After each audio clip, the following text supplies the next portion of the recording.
Hi everybody and welcome back. My name's Melissa and this year I'm sharing 365 tips for frugal living. So today I am going to make a winter squash soup that can be used as part of your Thanksgiving meal. It's super affordable. I chose to roast the squash. So I cut it and I roasted it, and I'll see if I remember to link time-lapse video in there, but it brings out flavor. You can roast it a little longer for more caramelization or a little bit shorter and have it cook. I personally liked longer better. I tried 2 batches. One was like 25 minutes and the other was like 45 minutes. I definitely like the 45-minute one better. But I have it roasted with so it's the butternut squash, the acorn squash, and the onions. I roasted it last night. So again, this is a part of the Thanksgiving dinner that you can do prep work the night before. Alternatively, I had it all cut up because I'm also doing a winter squash medley as a second option. And then what I'm going to do, so initially I was going to use chicken broth and heavy cream in it because I already have those things and it's not going to take much. But then I thought, you know what, let's see if we can make this a vegan option as well, because you will have potentially vegan or vegetarian guests. So as I was thinking about the soup, and I don't know why I've been craving fiber, but I was thinking, I bet you this would taste really good with black beans. I have no idea. I am just thinking in my head that it might. So I bought a can of black beans because I was too lazy to cook them from dry. And I want just like a simple, I don't want them to have any flavor. And you know, the way I've been, I would probably accidentally flavor them and it could throw it off. So I have the winter squash. Instead of cream, I'm going to use coconut milk, the canned kind. I would imagine you could probably use like the Silk whipping cream thing too.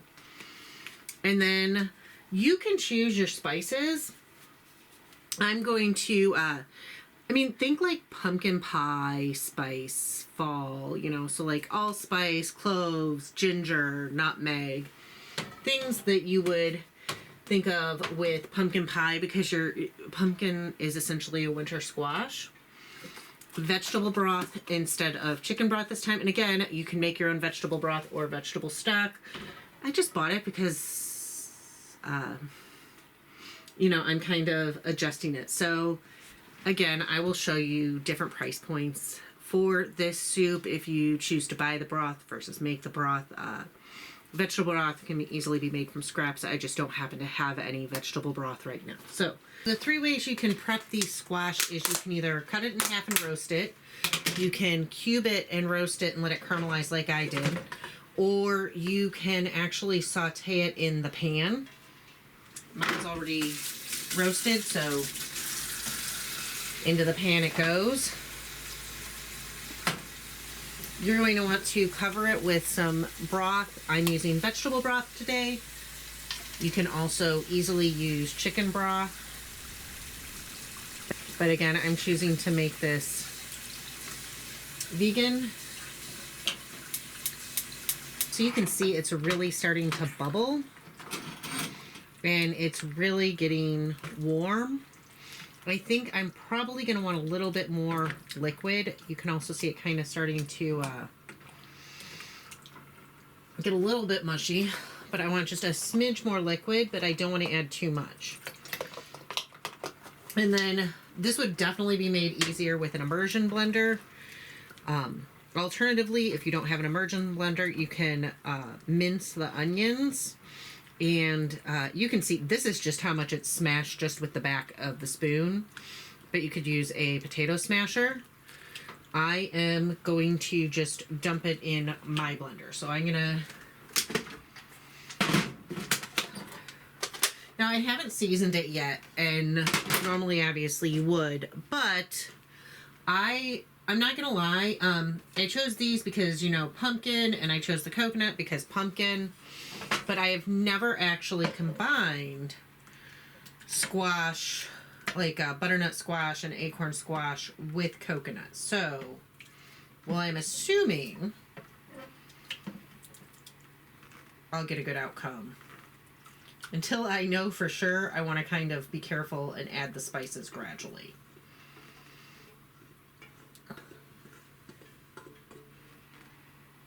This is also a very small batch because it's just me and my kid.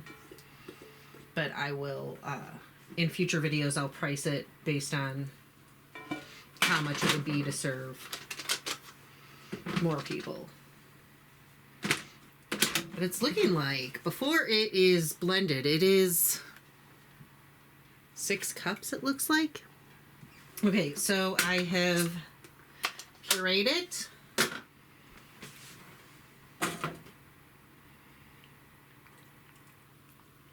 I'm going to slowly pour this back in. I'm going to make sure there's no chunks left, and it appears that they're all good.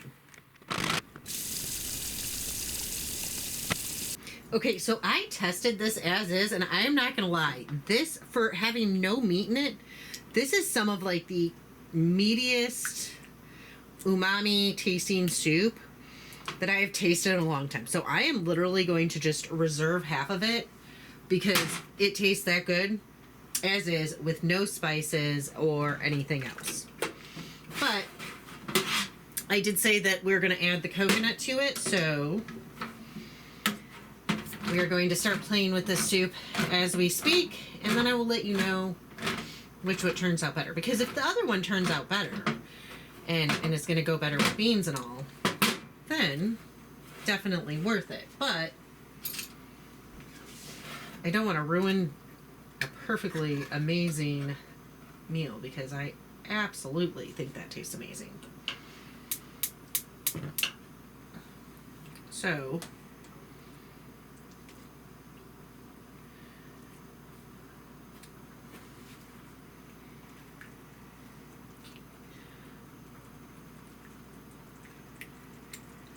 this, what I don't like about this is I'm gonna have to wait on that. So this has separated, and that's fine. I'll just put it in the, I'll wash the blender and blend this. Okay, so I have now blended this. I'm gonna heat this up.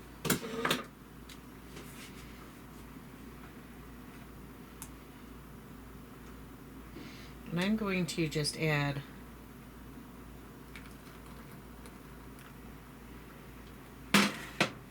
I'm going to add it little by little and kind of adjust. Right now, it feels very much like a, feels more like just butternut squash than soup in the other one, but it was just so good. And I want to kind of have a somewhat creamy soup consistency.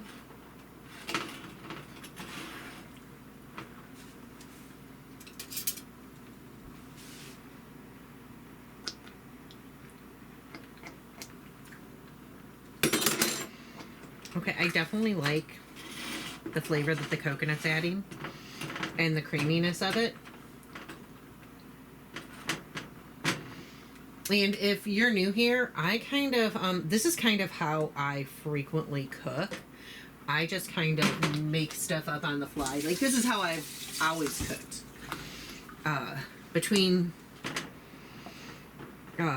I don't know if it's a Gen X thing. I don't know if it's a my family thing.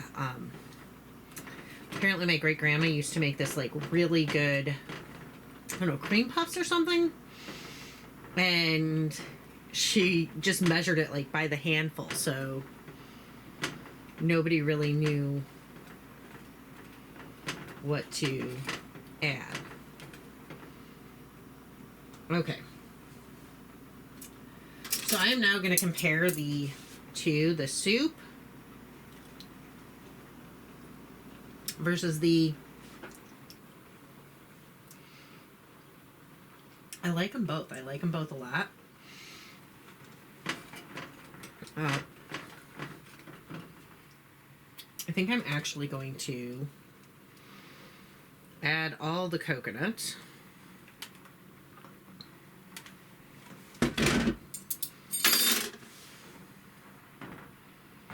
Which obviously is making this a more expensive soup.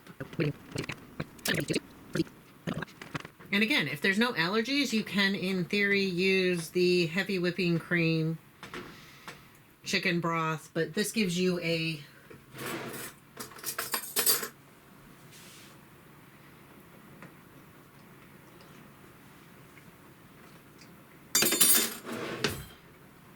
I think I'm going to add some, just a smidge of nutmeg.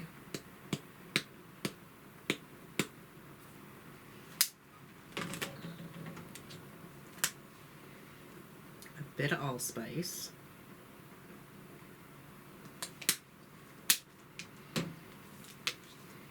And just a dash of cloves. All ground, obviously.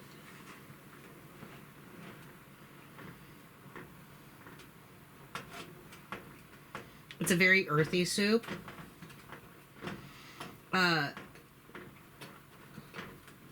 Also, I have no sweetener in this soup. Not any.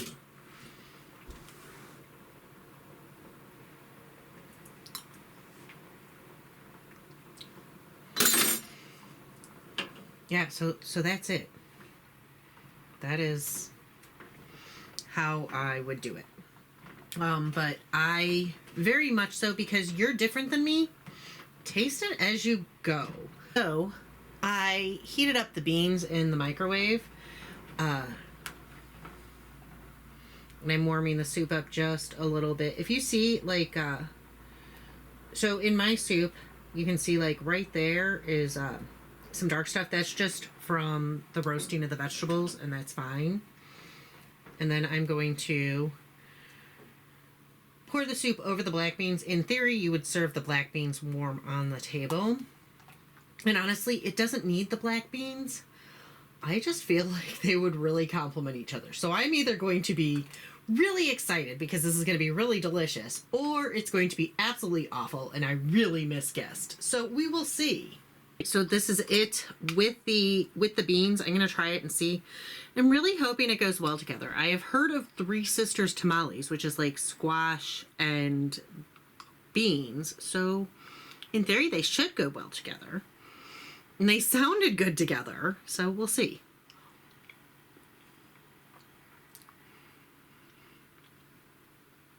It's very earthy, though I think I would probably season the black beans in some way. I did choose low sodium, so maybe even just more salt would help. But it actually doesn't taste that bad together. If you're trying it at home, you know what? I wonder if it's just the beans. Let's see if I can... Yeah, it's the beans. The beans need salt. So I would definitely have like some salt in the beans. But it does taste good together. Obviously high fiber. If you're feeding this to a bunch of people who don't eat these kinds of foods on a regular basis, I would guess maybe like do it in a house that has multiple bathrooms. But yeah, it does go well together. The only thing I would change is I would salt the black beans before putting them in the soup. And I think then honestly it would be amazing. So rinsed and drained, obviously cooked if you're doing dry. Rinsed, drained, cooked black beans. If it's in a can, do not do the reduced sodium. Highly recommend full salt. Make sure there's enough salt in the black beans. And then it goes really well together. I wonder if I can... I'm going to try salting it after the fact. Because I don't think I added any salt to it when I roasted it. I'd have to look. And I know I didn't add it to the soup. Oh, salt makes a huge difference. So, without the black beans, no salt needed. With the black beans, definitely need salt. But this is really good. And if you like squash and you like black beans, they taste really, really good together. You really can't taste the coconut. I mean, I guess you kind of can. But considering I just kind of put a bunch of stuff together that I like, I'm pleasantly surprised by the soup. I used the Meyer vegetable broth. It's a 32-ounce container, so about half of it. This is half of a butternut squash, a full acorn squash, a can of coconut milk. Sorry, kids' alarm's going off. Can of coconut milk, and then I didn't use the ginger, though you could.